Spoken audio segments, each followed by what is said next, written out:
we're going to be able to apply your roof in such a way that it's performed to where your roof deck stays attached and no water gets inside your home.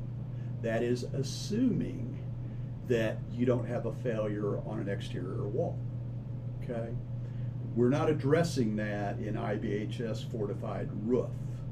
When you start addressing the other concerns about how your gables are framed, about how your foundation load transfers all the way from the roof through the foundation, your doors and windows are exterior flashed. doors and windows, your garage doors, that's fortified home. And we're going to talk a lot about fortified home as well and the standards there, because that's the additional levels that people will need to go to. Certainly people who are rebuilding, that needs to be their consideration, is rebuild the entire structure, whether it's fortified home, fortified commercial, fortified multifamily.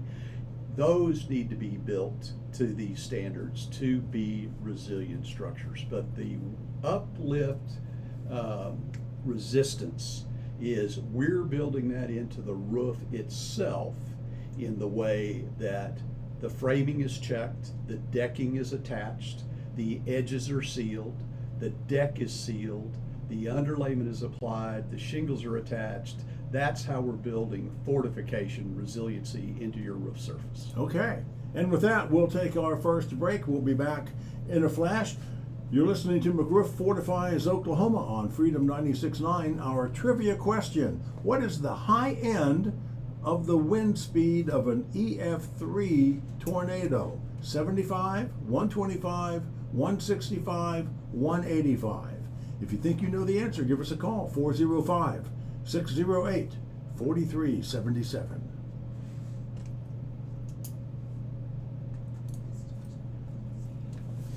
Okay. That was a really good segment. Good. I think. Good. Chris will have to. Yeah. Mary. And you need to, yeah. Whenever we're doing that and I get on my, you just dumb it down. Just keep me dumbing it down, okay? Well, I truly. No, I'm serious, but just keep me going there. But, and Scotty, like, you know, you're talking about, when I talk about garage doors, you know, entry doors, windows, all, you know, and that's, we're getting to a hole, that's where it's just, it all trickles down. Do you want me to ask about commercial garage doors? I mean, you can. Okay, because I have a legitimate concern. I mean, we just last year replaced the garage door, the south-facing garage door at the theater. Got a North facing. No, south-facing. Oh, yeah, the one over here. Yeah. And it's insulated, and it helps a whole lot with the heat. But is it wind rated? That's what I Because that's going to be your first point of failure, and I doubt that it is, because the wind-rated garage door is going to be double what the standard garage door would have been. And our guy was looking out for us, and not charging us a lot. Yeah. Oh well. Yeah. And knowledge is power. 30. Yeah. But if you don't know to ask, Exactly. I didn't know to ask.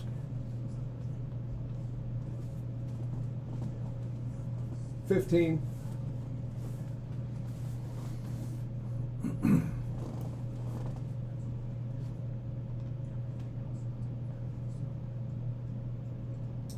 Coming to the bumper. McRoof Fortifies Oklahoma, back on the air, live on Saturday. Freedom 96.9 with a live radio show on Saturday morning. That number to call, 405-608-4377. Hey, on this date, in 1607, Jamestown expedition, the folks coming over from England, made their first landing in what came to be called America, at a place called Cape Henry in what would become Virginia. Well, they quickly departed for a better sight. They didn't like what they saw, so they moved on. But they landed in America. The Jamestown, what became Jamestown, landed on this date, 1607. Many years later, 1859. You've heard of temporary insanity in a court case? Well, on this date in 1859 was the first time a guy used that in his defense, and it happened to be a U.S. congressman who was acquitted in the murder of another guy, but he used temporary insanity. Wow. Wow. That even relates to Scotty's view for this week. 1859. I'm wondering how so. I'll tie it together for you. So Scotty, your view from the roof this week is called "One Flew Over the Cuckoo's Nest." Yes. Okay, we'll Yes, get to it it. is. We'll get to it a little bit. We're still- But he doesn't know what that movie was, so he Oh, can't my relate it goodness. to Oh, temporary insanity. Yeah. Oh my goodness. Yeah. Huge movie. Generational thing here. Okay, so Scott, before we move away from, Yeah. let me reiterate the trivia question Oh that yeah, we have. please do. Okay, this is our trivia question. There is a prize associated with this if you're the first one to call in and get it correctly. 405-608-4377. What is the high end wind speed of the range of wind speeds of an EF3 tornado?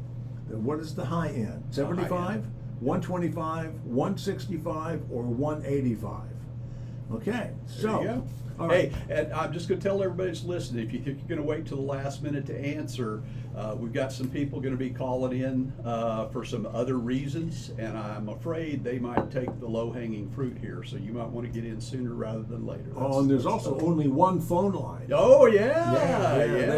They haven't found the other Dixie cups to string the other phone I line. think that's funny. Well, Rick, you had a question for me about garage doors. I had a question. You were talking about how garage doors and exterior windows are the first failure point for a house when a tornado comes, and those big winds blow in the garage door, blow out the windows, and then basically lift the roof off the house.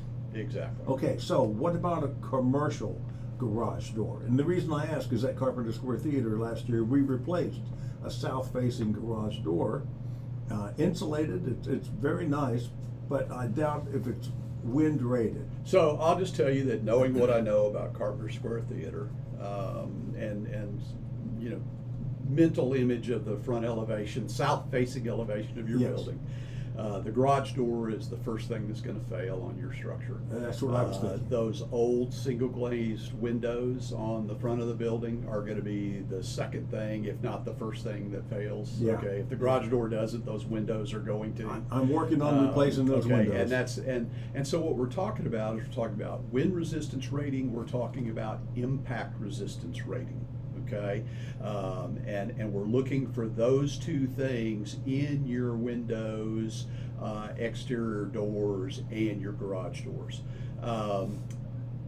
You would probably, unless someone showed you proposals for your garage doors, your standard commercial garage door is not going to be the garage door that I'm talking about. I'm sure it's not. And the garage, the wind rated, impact rated garage door probably would be somewhere in the range of twice as much as the door that you probably put in down there. Now, you're much better off than you were before. You have an insulated door, you have a new door, you have new rails, it's structurally sound for what it is. Right. But it is what it is. Exactly. Okay, and the problem with the garage doors, like in Carpenter Square Theater, they're significantly larger than the garage door in a home. So there's so much more surface area. Right. They're so much taller, Right. wider. Yeah. There's so much more surface area there that obviously is exposed to those pressures. Okay. Okay. All right, thank you. So we have Jules on the line to take a shot at the trivia question. Hello, Jules. What do you think is the high end of an EF3 tornado wind speed? 75, 125, 165, or 185? Jules? Hello, Jules. Hello, Jules. We're Where's looking for you, Jules? We're Jules. searching for you. Hang on. Hang on. Don't go away. There aren't many more buttons to push. Where is Jules? Maybe Jules went away.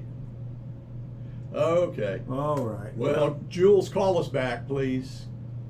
Yeah, call us right back and maybe. If we pushed the wrong button and cut you off, please call us back. We'll leave it hanging there for a minute. Hopefully, Jules will call us back. Okay, Yeah. Rick, let's go ahead. All right. So, Well, I tell you what. Time for the view.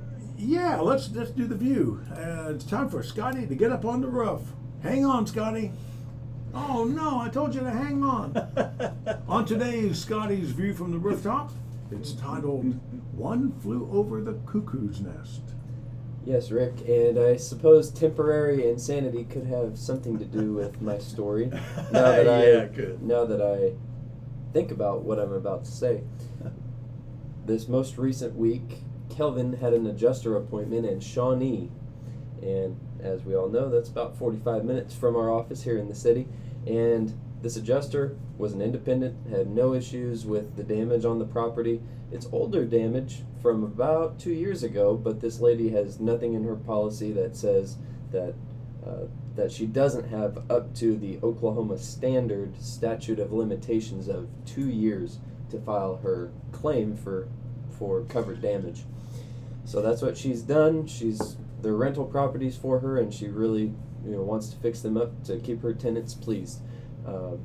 So the adjuster inspected the perimeter of the site, miscellaneous damages, window screens, doors, garage door, Collaterals, what we call collateral. fascia damage, a little bit of fence staining and painting, etc. Got on the roof. It was absolutely a no-brainer. Okay. What we call a no-brainer. And that's a technical term. Yeah, that's Yes, very technical. it's a very term. technical term. There are very specific parameters for using that term. All of this to say, there were 4 duplexes. They inspected them all in a row that one day. Wait almost 7 days. Kelvin gets the report from the adjuster, which says that there is no damage on the roof, and this is from a storm that dropped baseball-sized hail all throughout Shawnee and the surrounding areas, tornadoes all around that day as well. And this adjuster says no damage, even though the independent inspector, of course, affirmed that there was no doubt about this roof. So here's where I want to go with this. Okay, here's where I want to go with this. Is I want people to understand. Here's what the claims investigation process looks like from an insurance company standpoint. The insurance company dispatches an individual. Okay, Scotty, was this a licensed? Not affiliated with that company. It's a third party. Was this an independent adjuster, or was this? This was an independent adjuster. So that could be an independent adjuster, someone who actually has an adjusting license. It could be an inspector. Number of companies out there, Hancock, Ladder Assist, a lot of different companies out there that help insurance companies with this. They are not adjusters. They are there simply to document, photograph, collect the data. This information, even if it's an independent adjuster, this information is sent to... Oh, that's our commercial break. I Yep. guess we'll It's resume time. We on have the to- flip side. All right, so we'll be taking a hard break here for news in just a moment. You're listening to McRoof Fortifies Oklahoma on Freedom 96.9 with restoration specialist and Hall of Fame remodeler Scott McCollum, HAAG-certified roofing inspector Scotty McCollum. I'm Rick Allen Lippert. We'll be right back.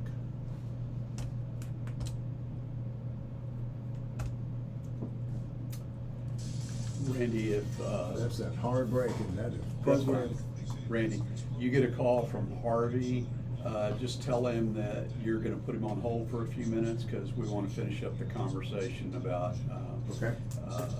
adjusters versus what happens in the field versus what a desk adjuster does, and that is the insanity of the whole cuckoo's nest. Take about 5 minutes to finish that up, and then we'll get to Harvey.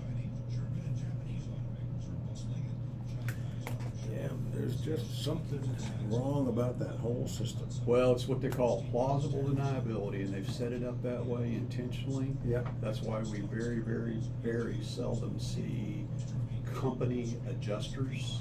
About the only company, occasionally I'll see a farmer's actual employee adjuster, and we'll still see them with State Farm and Allstate, but.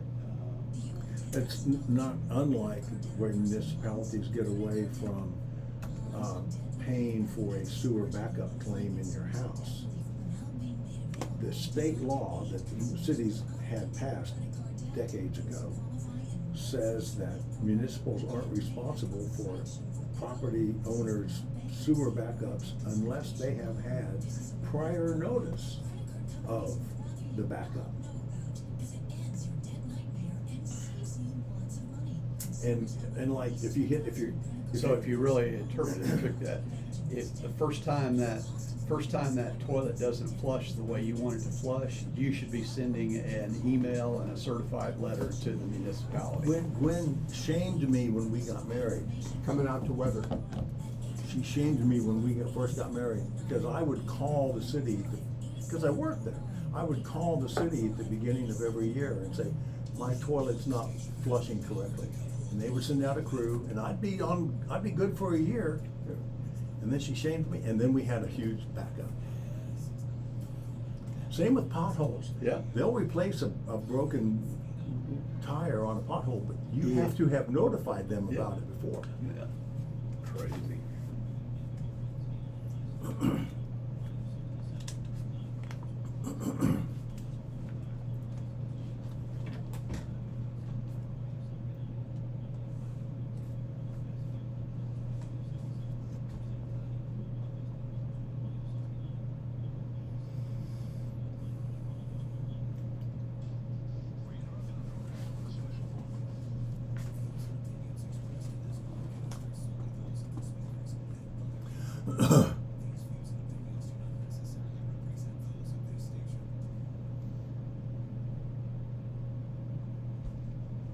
Well, should be. McRoof Fortifies Oklahoma, back on the air for the second half of the show. On this date, in 1954, the first shot of anti-polio vaccine was given in Fairfax County, Virginia. Overall, in 3 months, over 443,000 children received their shots. I remember getting mine probably 56, 57. I was about 3 or 4 years old. I don't really recall. It's one of my earliest memories. Oh, wow. And I remember crying because I got a shot in the arm. But I do remember hearing all the scare about polio. And my mom wouldn't let me go swimming in a public pool, anything like that. Oh, why, wow. why am I remembering sugar cubes? Well, because they figured out how to put it in a sugar cube a few Yeah, that's years what after I that. Okay, so I'm a couple years younger than Yeah, you, so I remember. yeah. Okay. Then on this date in 1956, the first modern container ship. You know, you've seen the video of those huge big cargo ships with all those containers on them. Well, on this date in 1956, the first modern container ship left Port Newark, New Jersey, headed for Houston, Texas. Wow. 56. I Wow. thought they were much newer than that. I did too. Yeah. Oh well. Okay, so I think we they were still have some talking improvements to about the field adjuster versus the desk so, adjuster. And remember, Scotty's spot was this week the one flew over the cuckoo's nest. So here's kind of the So the insanity. field adjuster looked at 4 duplexes in a Yes, row, yes. and it was a no-brainer. They were Yes. totaled, along with a lot of other damage. And then the desk adjuster for the insurance company said, "Nope, no damage." So this is the insanity that we deal with. Wear, tear, and deterioration. And this is what consumers are up against. And we get people who are qualified sometimes in the field to make those assessments who will say things like, oh, this is going to get bought. They're going to buy this. We're going to pay for this, and this. And then we get a report back from the desk adjuster who has never been on site, who has no experience whatsoever in this damage assessment, who says, we're not going to pay for this. We don't see any hail damage. Okay. And now we have to go through all kinds of hoops to be able to get this where it needs to be. It doesn't need to be this way. That was not the only one that we dealt with last week like that. We had another one down in Blanchard where exactly the same situation. This is a hailed out roof. This is a roof that should be bought. The adjuster says, I'm paying for this, that, and the other. And the insurance company says, no, you're not. And that's where we are right now. On that particular one, to speed this whole thing up, the adjuster beat Kelvin on a Sunday morning by about an hour so that Kelvin wouldn't be there to inspect with him. Then marked the roof up as insufficient hail per test square area, got off the roof and was out of sight before Kelvin even showed up for the appointment time at 8 a.m. He must have gotten there about 7 a.m., something like that, so that he could avoid Kelvin. Well, and that's one of there's craters in the roof, and that's one of the ploys. That's one of the things is, and first of all, we need to get qualified inspectors on roofs. Okay, for the insurance industry to be sending people who are not qualified inspectors to assess damage, for the insurance companies to continue to create this plausible deniability by having someone who's in the field who's not qualified send someone who's at a desk who is not qualified, blurry, grainy images and not really showing them what's actually on the roof. That is a disservice to the consuming public. That is not the duty that insurance companies have to insureds. We don't stand for that. It's the reason that there's such a confrontational attitude of the parties about this kind of thing. And we have to get back to the old days where we collaborated on a roof or on a property, assessing damage, photographing, documenting damage, and understanding what the implications were from a code standpoint and everything else to make that insured whole. We approached it from that standpoint. The true adjusters, the qualified, experienced adjusters who knew what storm damage was and knew what their duty to an insured was, that's how they approached it. That is not the model that the insurance industry is rolling out today, and it is a disservice and it is a violation of their duty to their insured. We make their insured toe the line and honor their duty to the insurance company. Insurance company, let's start honoring your duty to the consuming marketplace. So how far along does this song and dance have to go before the homeowner, the consumer, the policyholder feels justified in contacting the insurance department and filing a bad faith claim? Well, I'm just going to tell you that it's a process, and from here it gets pretty ugly. The first thing that will happen, and we're in the process of doing it right now, is we rewrite everything. We rewrite that claim summary on those 5 properties, including the one in Blanchard. We rewrite the claim summary for full roof replacements. We get on the roof again, HAAG-certified. In this case, it's going to be master level credentialed, Scott McCollum Sr. We're going to write the report. It will be signed by me with my master level credentials with the Xactimate estimate for RCV value of the replacement roofs. That will be submitted to them, and we will ask politely for a reinspection. We will probably get turned down. Probably say, we've had someone out there, we're not going back out there again, okay? Then you're at that place where the insured can do a couple of things. File that complaint with the insurance commissioner's office. Varying degree of success or results in that entire process. They send a letter to the insurance company. The insurance company has so many days to respond, 21 days, I believe, to respond. It drags it out, okay?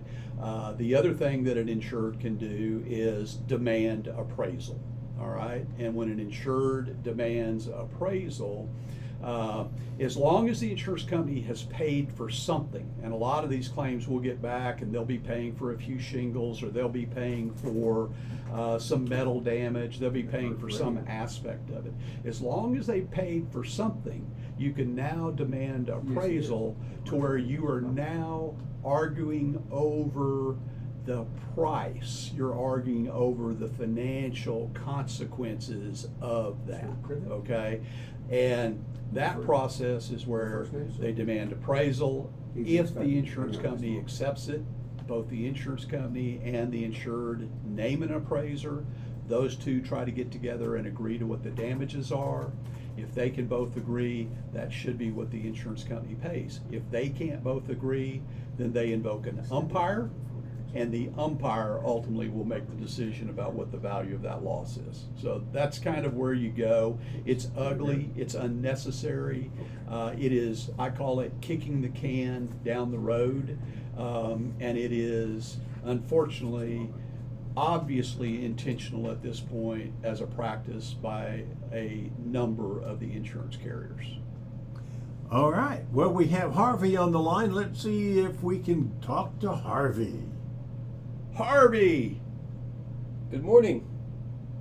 what is going on with our phones? Apparently, we don't have anybody on the line. Oh, maybe now. Yeah, everybody is texting me, telling me that they're, yeah, I don't know. Well, we only I have the don't know one what's phone going on. line, and Well, so let's see if, while Randy's working on trying to get Harvey, I'm going to kind of set the stage a little bit.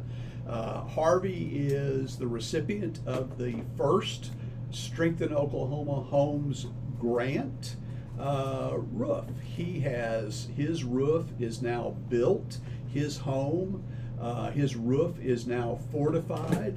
And this was done through the Strengthen Oklahoma Homes grant program. And anyway, we're hoping that Harvey can tell you a little bit about the collaboration between the evaluator and the roofing contractor that resulted in his new roof that he has now. So anyway, okay, so now we have Avery on the now we line. have Avery. And let's see if We Avery hope we have has- him? We hope we do. Better luck with Avery. Yeah, everybody's texting me, so something's going on with our phone lines, folks. We apologize for that. So let's talk about this, and maybe Avery will text me some information. Avery's the executive director of the Oklahoma Roofing Contractors Association. Oklahoma Roofing Contractors Association are one of our leading collaborators in terms of trying to get the message out, trying to change the landscape about building better practices, about an organization comprised of roofing and restoration contractors who want to build better, who want to fortify, who want to protect the citizens, who want to save lives and protect property in Oklahoma. I believe Avery was going to give us an update on our legislative agenda this year at the State House, which is to push through a residential registration provision, which is very similar to the commercial registration that is currently required in the state of Oklahoma. In Oklahoma, the Construction Industries Board registers contractors. Correct. Okay? That's residential and commercial contractors. They do background checks, they get insurance, they make sure you're in good standing with Oklahoma tax, those kinds of things, do all that background. Essentially, that is all that is done right now on the residential side of things. On the commercial side of things, in order to become a commercially endorsed registered roofer in Oklahoma, you have to have a designated individual who sits for a test, takes the test, and maintains continuing education for the commercial endorsement. We're trying to build that exact same thing into the residential roofing legislation. That's where we are now. Okay. So, have we got somebody Hey, now? do we have Avery? All right, Avery. Avery, Oh my gosh. hang on, let me jump in here. Avery, we have to go to break. So Oh hang my on, God. hang on for 2 minutes. Don't go anywhere. Oh, that was perfect, Avery. That was So perfect. when we come back, we'll be talking with Avery Smith, Executive Director of the Oklahoma Roofing Contractors Association. You're listening to McRoof Fortifies Oklahoma on Freedom 96.9. I'm Rick Allen Lippert. He's Restoration Specialist and Hall of Fame Remodeler Scott McCollum. We also have HAAG-certified roofing inspector Scotty McCollum. Our number 405-608-4377, but don't call it now because Avery's on the phone. Oh my goodness.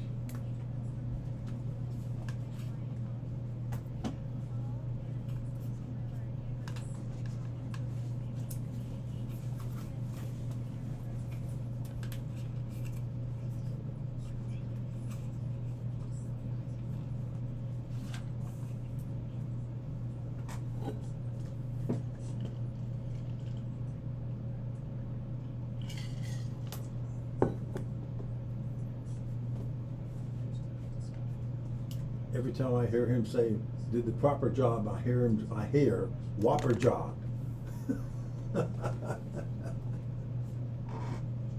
You're a whopper what? Scotty.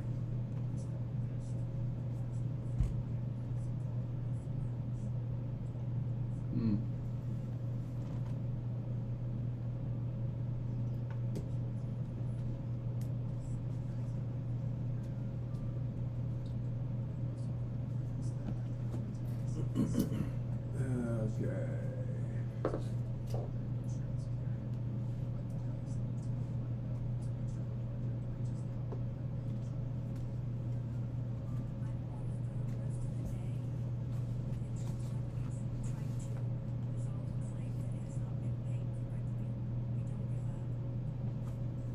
Twenty seconds.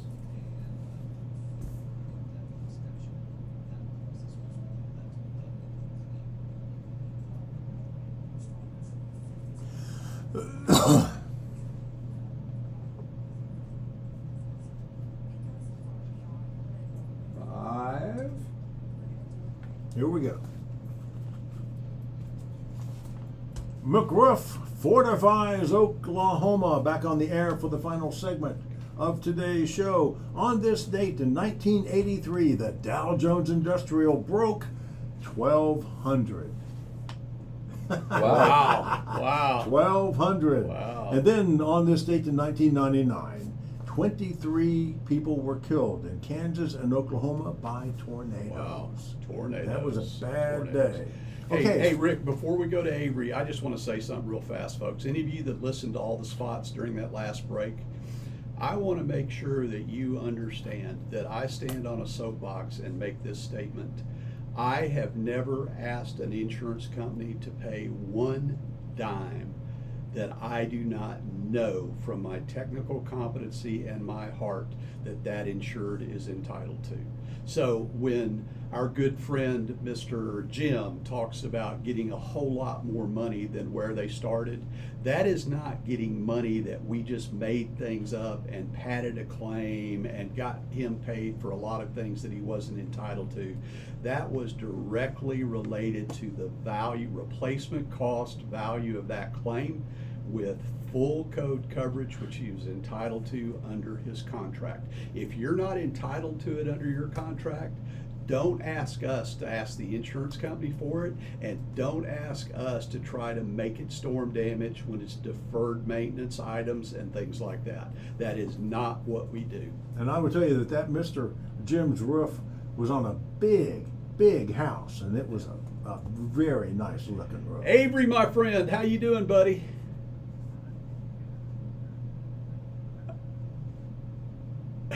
Nice. Well, you need to mow it again in a day or two, so.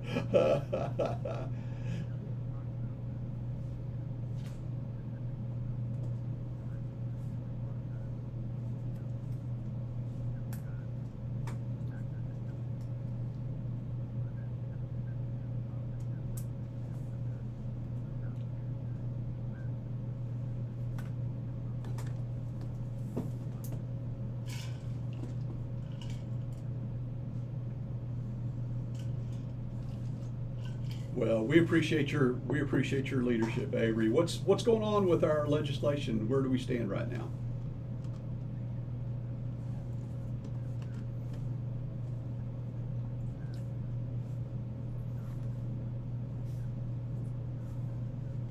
It's hard work.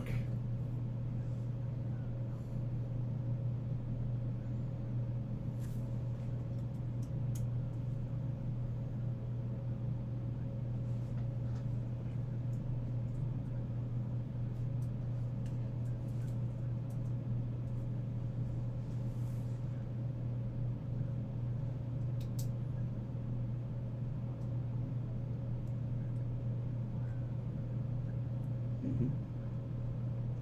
Mm-hmm.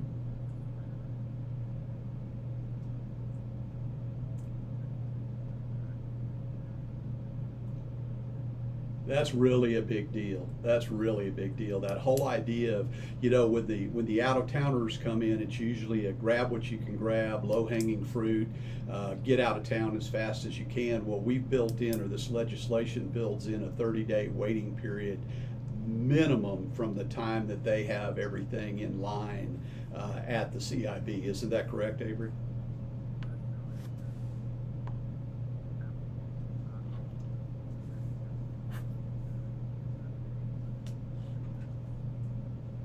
Yeah.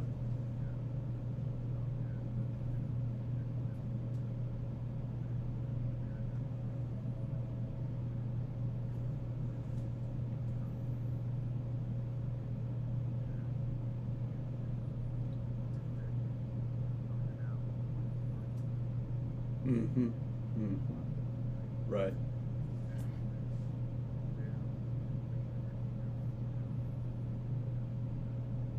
Mm-hmm. Mm-hmm. Mm-hmm.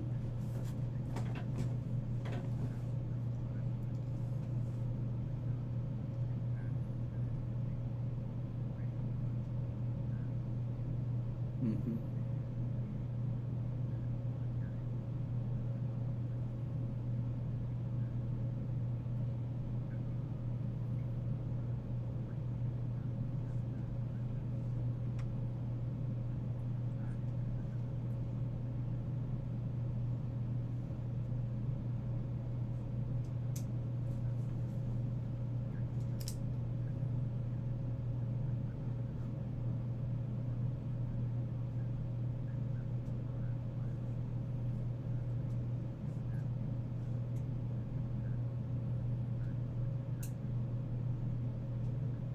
Yeah, yeah.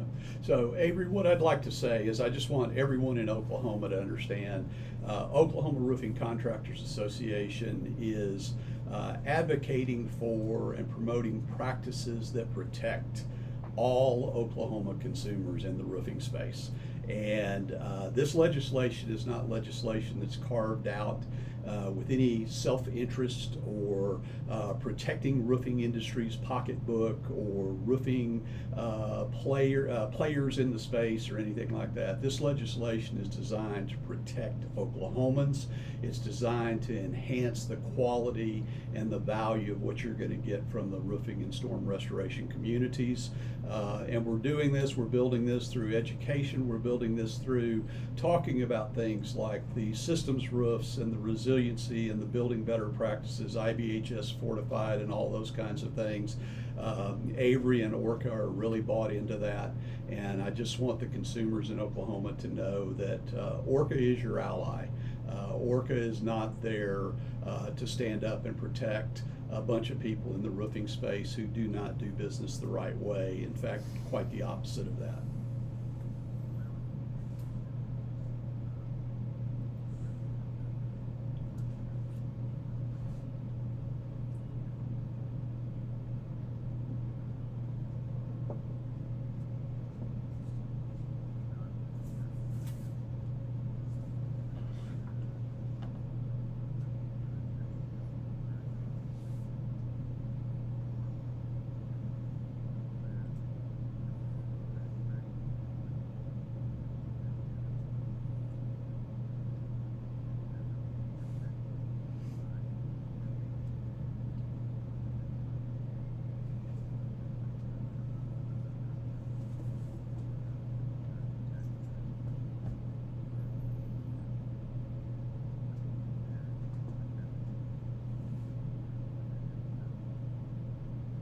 Avery, I appreciate the call so much. I really do. Thanks for taking some time this Saturday morning, and stay safe, my friend.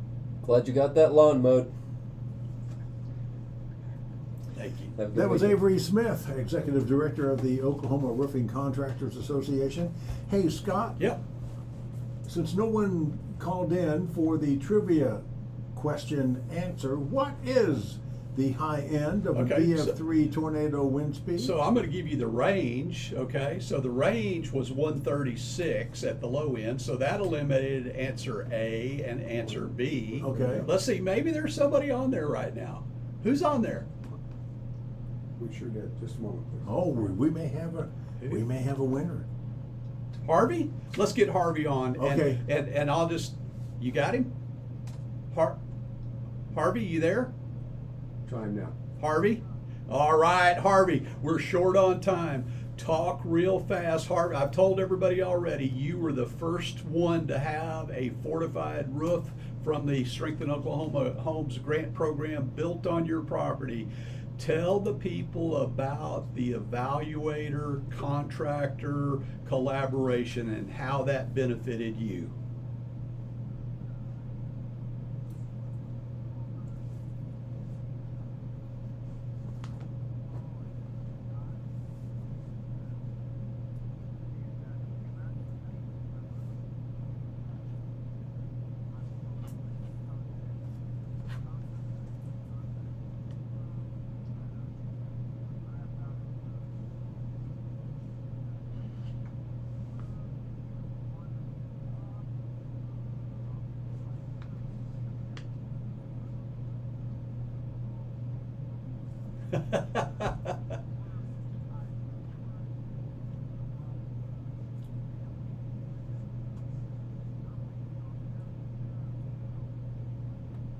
Well, we have a new rollout coming in another week. We'll see what the new zip codes are. Harvey, your contractor is going to receive a check for how much money from Strengthen Oklahoma Homes Grant Program? $10,000 directly from the grant program. So that's money that Harvey didn't have to pull out of his pocket. Wow. Harvey paid his evaluator, me, and he paid his contractor the difference. And the $10,000 came from Strengthen Oklahoma Homes Grant Program. And Harvey, you're probably not going to have to replace that roof in your lifetime. I really don't think that's going to happen. I think your house would have to be completely gone before you and I would be talking about a new roof. God bless you, Harvey. Thanks for calling. We got to run, man. Okay. Thank you. Appreciate it. Thank you, Harvey, for staying with it and Way to go, once Harvey. again. Persistence pays. Absolutely. All right, Absolutely. Scott. So you've eliminated 75 miles an hour, 125 and miles an hour 125, okay. from the high end wind speed of an EF3 tornado. So the high end of an EF3 tornado the answer is C, 165 miles an hour. Now, let me tell you this, that when we're building an IBHS fortified high wind and hail roof, okay, that roof we're not saying that roof will sustain those 165 mile an hour winds. With the shingles that are being installed that are prescriptive or required, that class of shingles, those are all coming with 130 mile an hour warranties. Okay. Oklahoma registration number 8000002. The registration applies to both residential and commercial roofing. That is from S&CM LLC, doing business as McRoof.us. Okay, the Dad's wisdom. Character shows up when nobody is watching, and usually when it's raining. Do the right thing, even when it's hard. Yeah, such as today. This has been episode number 4 of McRoof Fortifies Oklahoma. We'll be back next week, live on Saturday morning on Freedom 96.9. Go figure. Live on the radio, taking calls. Stay safe, everybody. Have a good weekend. Stay dry.